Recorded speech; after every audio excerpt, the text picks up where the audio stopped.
Hey everyone, Tony here, JP Wisco back with another video for you. So today I'm going to do a response for RJ Collects Sets. And RJ wants us to take our favorite team, or one of our favorite teams, and just give him the all-time starting lineup for that team. Pretty simple. So my favorite baseball team is the Brewers. I'm going to do the Brewers all-time starting lineup. So let's get it started. Let's start with the battery on the mound. Now, there were a couple ways I could have gone with this. I feel like I'm kind of disrespecting Giovanni Gallardo right now because he was kind of our ace, even though he was more like a number 2 guy, but we called him our ace for several years. Pretty good pitcher, not really an ace, but he was our number 1 guy for quite a while. But I gotta go with the "What have you done for me lately" hype, and I am putting Corbin Burnes, on the bump. So Corbin Burnes, ERA title and NL Cy Young last year. Seems pretty straightforward to me. He's a homegrown Brewers pitcher and our only homegrown Cy Young winner. So I'm going with Burnesy on the bump. And actually, so my pick for catcher, I don't really have any like major cards of him or anything, so I would have had to dig through boxes. My pick is Jonathan Lucroy for catcher. But anyway, so instead of showing my pick is Lucroy, but instead of showing a card of his, I'll just do kind of an honorable mention for relievers, even though they're not starters. So we got Raleigh Fingers and Josh Hader. I would say the two best relievers in Brewers history, even though, of course, Fingers didn't play for the Brewers that long. Although Hader hasn't really either, a few years.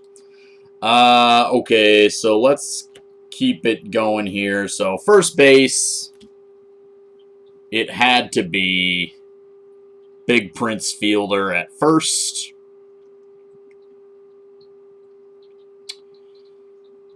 Big time slugger. His career, of course, derailed prematurely by neck injury. Okay, second base. You remember this guy? I'm going with Ricky Weeks at second. Ricky Weeks. Ricky Weeks was the long-time second baseman of the Brewers. And, yeah, I mean, steady, not a spectacular player, but he was with us for quite some time. Many years at second base for the Brewers. So I'm going Ricky Weeks at second. And let's see here. Shortstop. The Brewers have never really had a very good shortstop in their history, so I'm just kidding. Of course, it's Robin Yount at shortstop. And third base, I'm going Paul Molitor, of course. And let's hit the outfield now. Left field, we got Ryan Braun. You break my heart. Ryan Braun, left field. Not without his baggage, obviously. Center field, now there are a couple ways I could have gone for center field, but I did settle on Lorenzo Cain. I just want to give... Cain had an MVP caliber year. His first season back with the Brewers after signing his contract in 2018. Had a lights-out year, MVP caliber. Hasn't really been the same since then, but I would, serviceable. I would say Cain. I'm going with him for the Brewers' all-time center fielder. Now, I had considered choosing Mike Cameron for center. I realized that he only played for the Brewers like for a couple years. I thought he played for us for a few years instead of a couple years. Mike Cameron, he was great for us his couple years at least, you know, just for his veteran experience and stuff. He always did this thing where the Brewers had this tradition when Mike Cameron was on the team where they would untuck their jerseys after a win. Because that's, you know, it was from his father. His father used to untuck his shirt when he'd come home from work.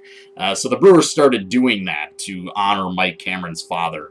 But the best thing about it was it really made Tony La Russa PO'd, which was great.